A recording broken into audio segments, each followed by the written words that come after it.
Okay, today we're going to look at section 7.3, proving that triangles are similar. The first postulate from this section is postulate 7.1. We also call this the angle-angle similarity postulate. It says if two angles of one triangle are congruent to two angles of another triangle, then the triangles are similar. So notice that the little tilde, or whatever we want to call that, represents the similarity. When we do congruent, we have an equal sign with that on top of it, but this is just talking about similarity. So according to this postulate, if I'm looking at the triangles TRS and PLM, those two triangles are similar because they have two pairs of congruent angles. Example 1 shows us how we might use this. So in example 1, it asks to explain why the triangles are similar and write a similarity statement. So if we're looking at the picture that's drawn in, we have two triangles, WRS and BVS, and we're given that two of those angles are 45 degrees. So we know that angle V is congruent to angle R. And what we need for the angle-angle postulate, similarity postulate, is just one more pair of angles. So in this figure, the two angles at S are vertical angles, and so they are congruent to each other as well. So we're going to call, I'm going to mark those with 2. So I'm going to label that and say angle WSR is congruent to angle BSV. Okay, so we have two pairs of congruent angles, which means we can say that the two triangles are similar. The similarity statement is just asking you to write out the triangles in order like we did up here with the purple ones. So it doesn't have to be not only a certain order, but you need to make sure you get things that are corresponding lined up. So in this case, I could say triangle WSR is similar to triangle BSV. All right, that's my similarity statement. And those are similar by the AA, the angle-angle similarity postulate.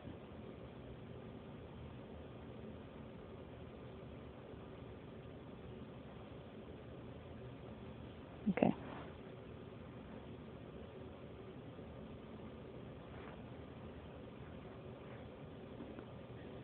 All right, the next two theorems are Theorem 7.1, which is the side-angle-side similarity theorem. And it says if I have an angle of one triangle that's congruent to an angle of another triangle, and that the sides including the two angles are proportional, then the triangles are similar. So it's kind of like the side-angle-side theorem that we use to prove that two triangles are congruent, but this time we're just showing they're similar. So instead of the two sides that are including the angles having to be congruent, they just have to be in proportion. Okay, and then Theorem 7.2 is the side-side-side similarity theorem. And it is saying that if the corresponding sides of two triangles are proportional, then the triangles are similar. Now this time it has to be all three pairs of sides have to be proportional. Okay, so example 2 is, let me turn to it. Example 2 asks to explain why the triangles that I've drawn here have to be similar, and to write a similarity statement. So I have to decide, can I use the side-angle-side similarity theorem, or the angle-angle similarity theorem, or the side-side-side similarity theorem. So in this case, I'm not given three sides, so I know it's not going to be that theorem.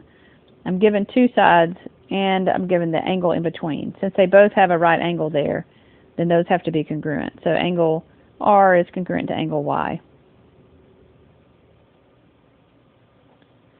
I don't have another angle, so I can't use angle-angle similarity.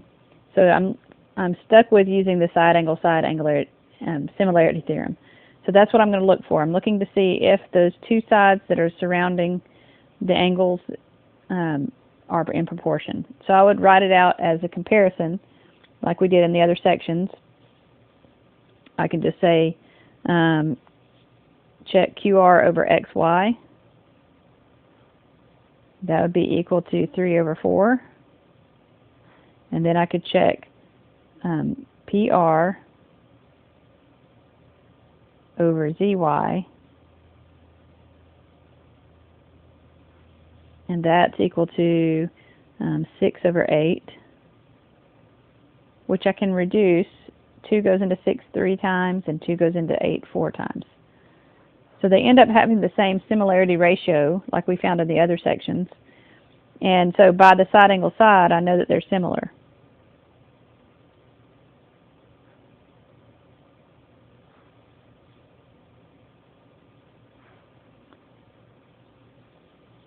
Okay, so I'll write a similarity statement. I'm going to put triangle PQR is similar to PQR, so ZXY. Just make sure that when you're writing it down, you get those corresponding sides in order.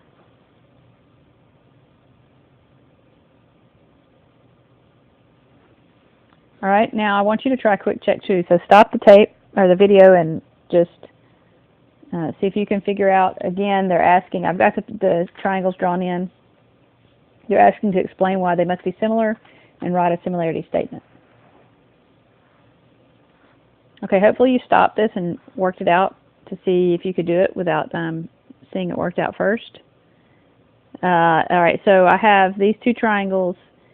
This time I'm given the lengths of 3 sides in each one, so I'm going to try to use the side-side-side similarity, which means I just need to compare the lengths of the sides. Now, when I'm looking at this to try to see what corresponds, I'll take the longest one in the smaller triangle AB, and I'll compare it to the longest side in the other triangle, which is EF. Okay, so that gives me 9 over 12. And always go ahead and reduce it if you can.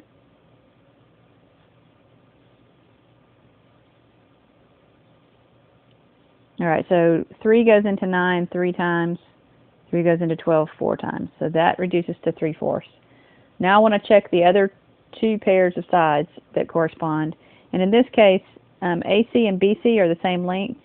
EG and FG are the same length. So I'm just going to pick a pair, so I'm going to say AC over EG.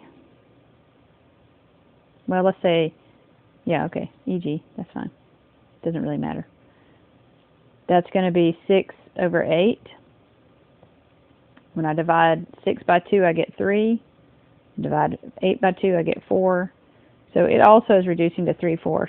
And it turns out that that's the same thing as if I compared BC to GF. That those would all be the same. So since all of the sides are in proportion, then triangle ABC is similar to triangle EFG. And that would be by the side-side-side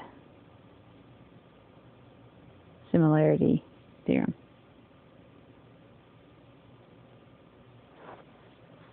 Okay, so they're not asking you to write out a formal proof, but they are asking you to check and use one of those theorems to figure out what you're going to check to make sure it satisfies the conditions. And when they ask for a similarity statement, they're always asking for this part where you're telling which triangles are similar to the other. Okay, let's look at example 3 and see how we could use this. This says if the triangles are similar, find the length DE. So here I'm given the picture that's drawn in with some side lengths, but not all of the side lengths. And they asked me to find DE if they're similar. So I first need to explain why they are similar. So I'm looking at what I'm given, and I decide I can't use side-side-side, and I don't have enough for angle-angle, but I do have enough for side-angle-side because I have vertical angles in the center. So I know that angle ABC is similar, or it's congruent actually, to angle ABC EBD. I need to make sure B is in the center, but I'm trying to also do it in the order of the corresponding sides. So I was comparing AB was smaller than BC, so I put the smaller side EB first before BD. All right, so I have a pair of congruent angles.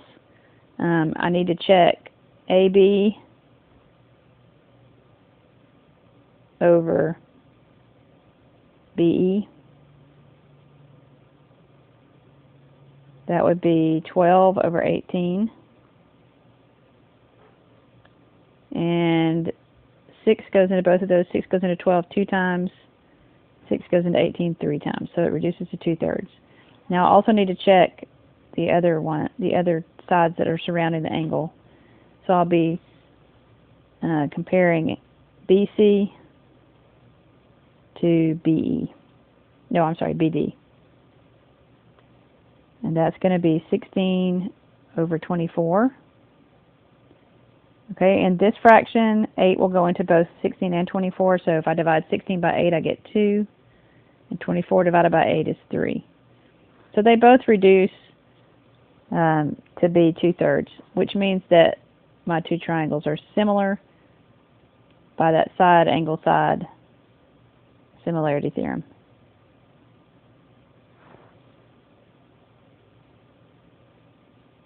Okay.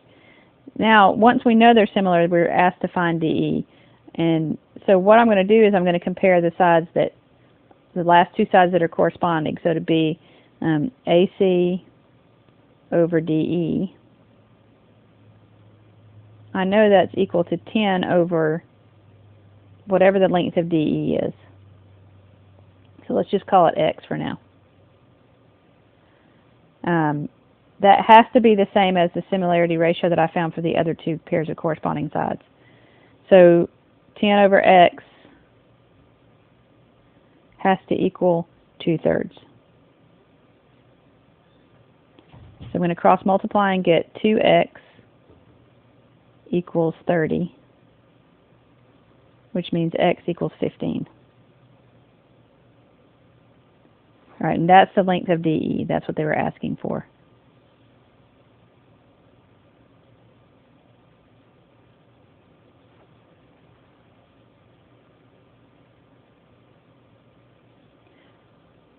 Okay, now I want you to stop and try quick check 3, and then come back and see if you got it right. Okay, so for quick check 3, I'm given two triangles. I'm asked to find the value of X in the figure.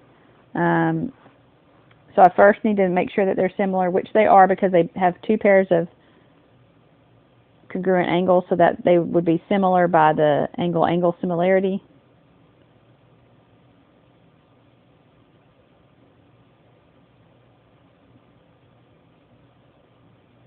I don't know why my pen doesn't write very well when I'm recording. Okay, so I just need to see if I can figure out what X would be. And so just make sure that when you do the ratios, you're putting them in the same position. So the 6 is between the two angles that are given on the left triangle. On the right triangle, the X is between. So I'm going to say 6 over X should be the same proportion as 8 over 12. So I cross multiply, I get 8X equals 6 times 12, which is 72. So when I divide both sides by 8, I get X equals 9.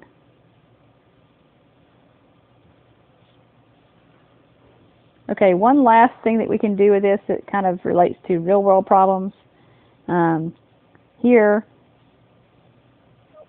we sometimes use similar triangles in measurements to find distances that are difficult to measure directly. So these are called indirect measurements. One method of indirect measurement uses the fact that light reflects off of a mirror at the same angle at which it hits the mirror.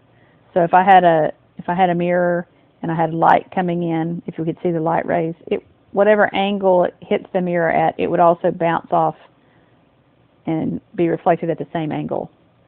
The other method uses similar triangles that are formed by certain figures and their shadows. So let's look at example 4.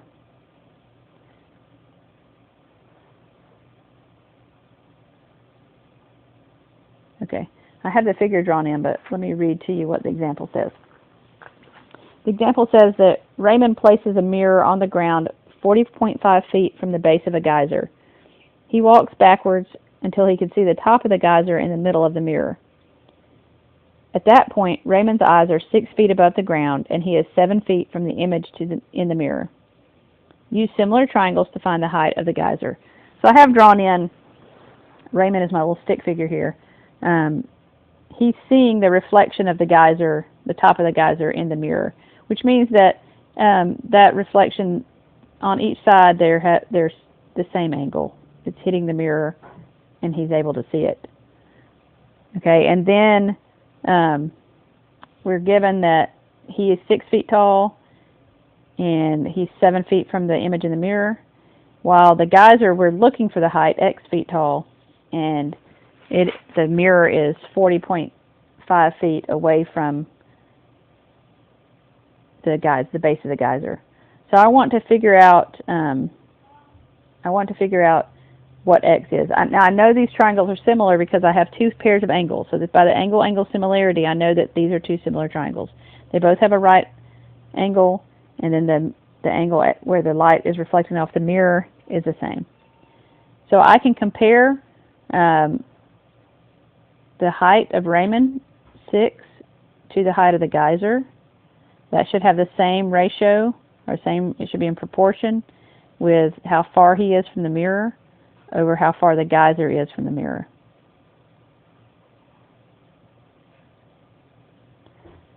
And so then I would cross multiply, and I would have 7x equals 60 times 40.5, which is, I believe, 243.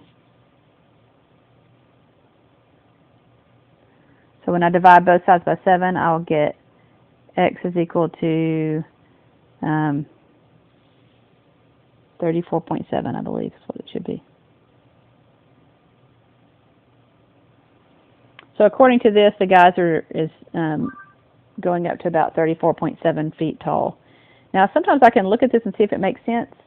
Raymond was a little bit shorter than his distance to the mirror, and the height of the geyser is a little bit shorter than the distance to the mirror as well. And that's how it should be if they're in proportion.